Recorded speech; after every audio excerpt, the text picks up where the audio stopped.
All right, shalawam. All right, first off, I want to say all praises to Yahawah, bahasham, Yahawashi, bahasham, Quadash. Double honors to our apostles and elders of GMS, and to the elect doing the work in sincerity and in truth. Shalom. This is Nazar Khad, GMS Precepts here. This is the website Global Research.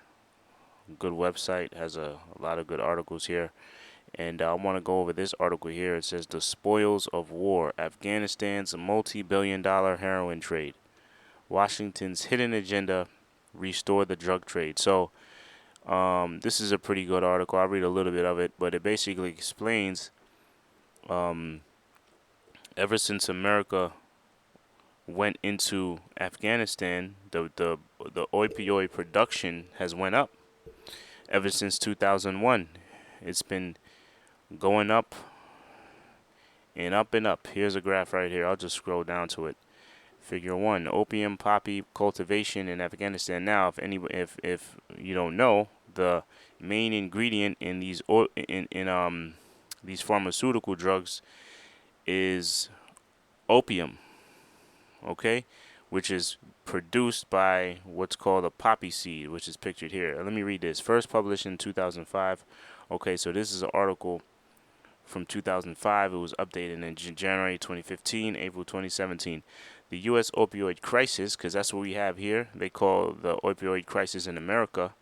It's an opioid crisis. Why? Because you have a lot of people overdosing and dropping dead from these opioid-based drugs, right? It says the U.S. opioid crisis, broadly defined, bears a relationship to the export of heroin out of Afghanistan. All right. It says there were 189,000. Excuse me. It says there were 189,000 heroin users in 2001. Before the U.S. NATO invasion of Afghanistan, by 2016, that number went up to 4.5 million. 2.5 million heroin addicts and 2 million casual users. Despite Trump's announced U.S. troop withdrawals,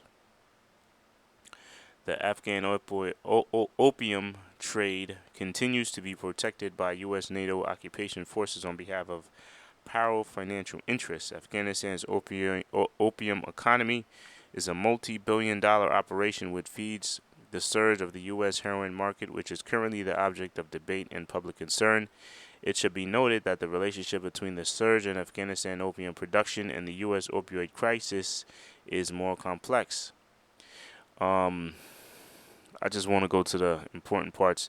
In the course of the last decade, there has been a surge on Afghan opium production. In turn, the number of heroin addicts in the U.S. has increased dramatically. Is there a relationship? Hell to the yes. There were 189 heroin users in 2001 before the U.S. invasion of Afghanistan. And mind you, the whole reason of them going into Afghanistan was Iraq was weapons of mass destruction, but going into Afghanistan was to go after the Taliban.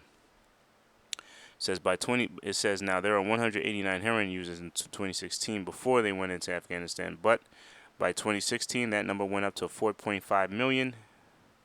Heroin deaths shot up 1,779 in 2002 to 10,574 in 2014, as Afghan opium fields metastasized from 7,600 acres in 2001 when the U.S. NATO war in Afghanistan began to 224,000 hectares in 2016. So now you understand the reason why. One of the main reasons why they went into Afghanistan. It was for that. That's what Esau. You know what? That's what Esau does. That's his. That's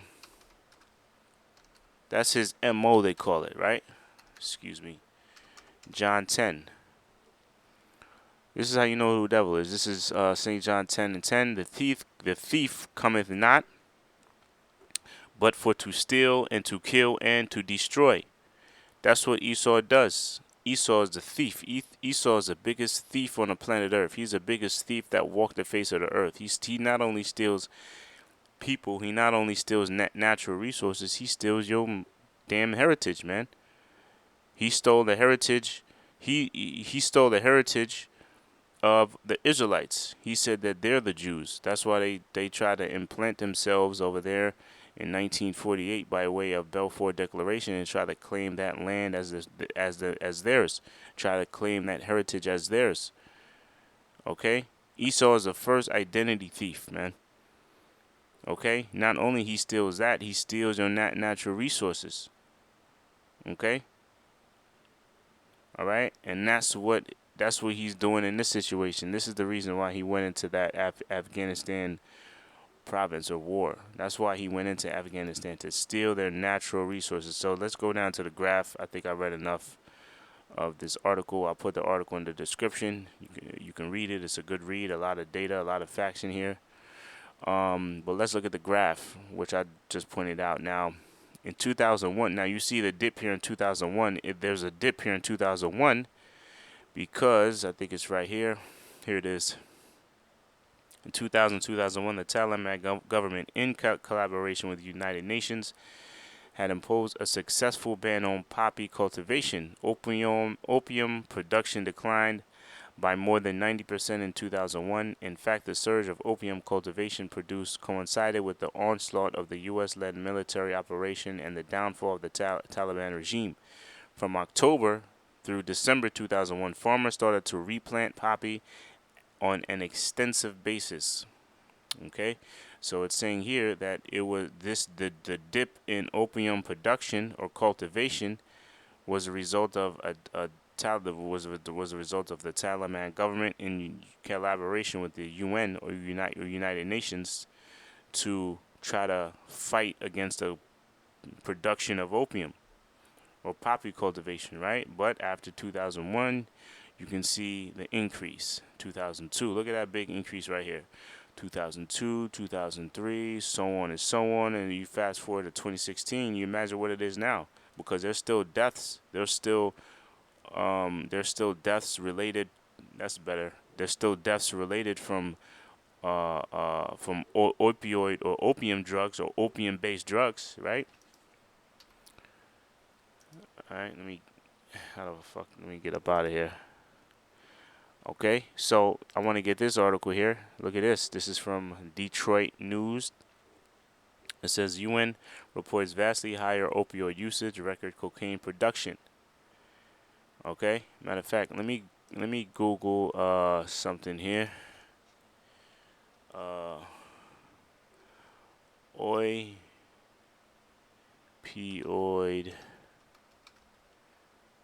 related deaths. See what we get here.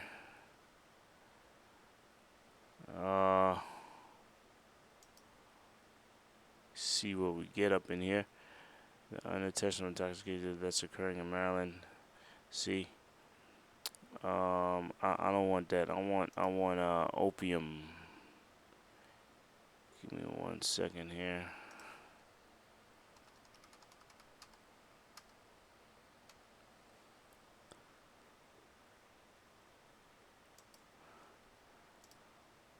Total, here's a good one.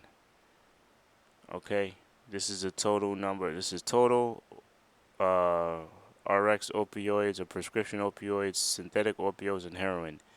And you can see the increase from 99, 2001, and you can see it increasing and increasing and increasing. This is a total death. So we look at this blue bar here, and it goes all the way up to 2017. And you know that number's steadily rising because they call what? They call the opioid crisis. They call it an opioid crisis that we're having here in America. And you see the deaths. This graph is in direct correlation with this graph with opioid production. So you can blame it on who? You can blame that on the thief. You could blame that on the thief. Okay, the thief cometh not but for to steal, to kill, and to destroy. Okay, so if you want to blame the opioid crisis on anybody, you can blame it on Esau. Okay,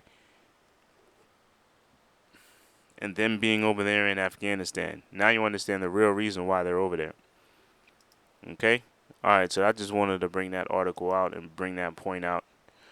Lord willing, you brothers are edified. Until the next show, shalawam.